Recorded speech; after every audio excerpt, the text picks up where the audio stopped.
भीमरूपी महारुद्रा वज्र हनुमान मारुती वनारी अंजनी सुता रामदूता प्रवंदना. पण त्यांना पवनपुत्र का म्हणतात माहिती आहे का? एकमुखाने बोला बोला जय जय हनुमान. एकमुखाने बोला बोला जय जय हनुमान. त्यांना खूप भूक लागली तेव्हा त्यांनी आकाशात सूर्य पाहिला.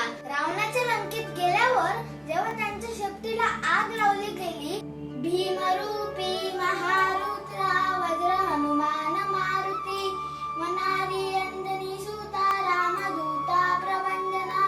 महाबळी प्राणदाता सकळा उठवी बळे सौख्यकारी दुःखहारी दूत वैष्णव गायका. नमस्कार मित्रांनो, वेदांश विजन मध्ये तुमचं मनापासून स्वागत आहे. मित्रांनो, सर्वप्रथम तुम्हा सर्वांना हनुमान जयंतीच्या खूप खूप शुभेच्छा.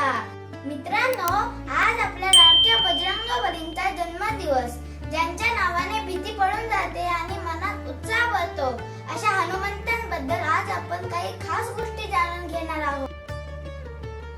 मित्रांनो, अंजनी माता आणि वानरराज केसरी यांचे पुत्र हनुमान यांचा जन्म चैत्र पौर्णिमेला झाला.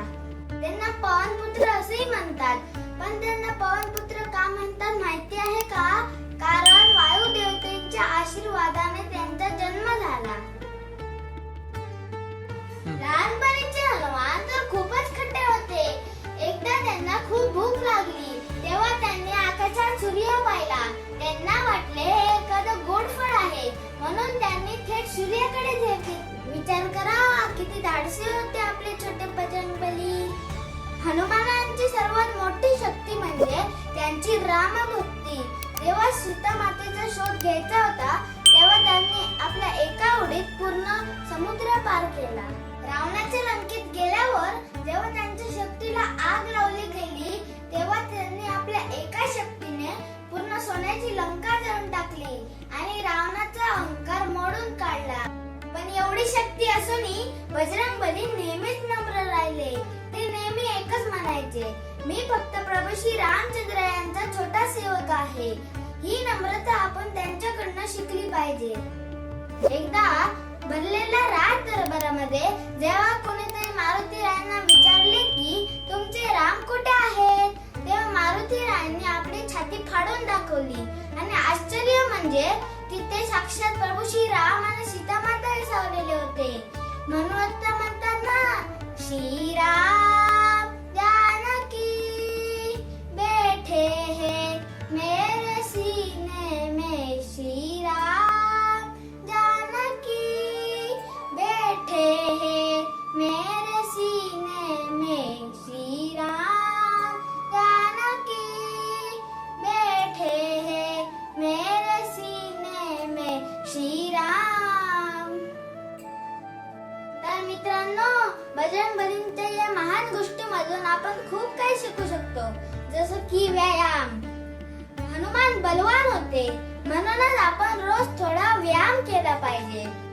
बुद्धी, ते बुद्धिमत्ता वरिष्ठ होते, म्हणूनच आपण अभ्यासातही हुशार व्हायला हवं. आज्ञाधारकपणा, जसे मारुती राया प्रभू श्री रामांचे ऐकायचे तसे आपण आपल्या आई वडिलांचे ऐकले पाहिजे. तर मित्रांनो, आजचा खास व्हिडिओ आपण या सुंदर भजनाने पूर्ण करूया. चला तर मग माझ्यासोबत तुम्हीही म्हणा हे भजन. अंजनीच्या सुता तुला रामाचे वरदान. अंजनीच्या सुता तुला रामाचे वरदान. एकमुखाने बोला बोला जय जय हनुमान. एकमुखाने बोला बोला जय जय हनुमान. अंजनीच्या सुता तुला रामाचे वरदान. अंजनीच्या सुता तुला रामाचे वरदान. एकमुखाने बोला बोला जय जय हनुमान. एकमुखाने बोला बोला जय जय हनुमान. तर मग मित्रांनो, कसा वाटला तुम्हाला माझा व्हिडिओ? मला कमेंट करून नक्की सांगा. व्हिडिओ आवडल्यास व्हिडिओला लाईक करा, शेअर करा आणि चॅनलला सबस्क्राईब करा. पुन्हा एकदा तुम्हा सर्वांना हनुमान जयंतीच्या खूप खूप शुभेच्छा. लवकरच भेटूया एका नवीन व्हिडिओ मध्ये. तोपर्यंत बिर्याणी. बजरंगबली की जय. पवन सुत हनुमान की जय. जय श्रीराम. धन्यवाद.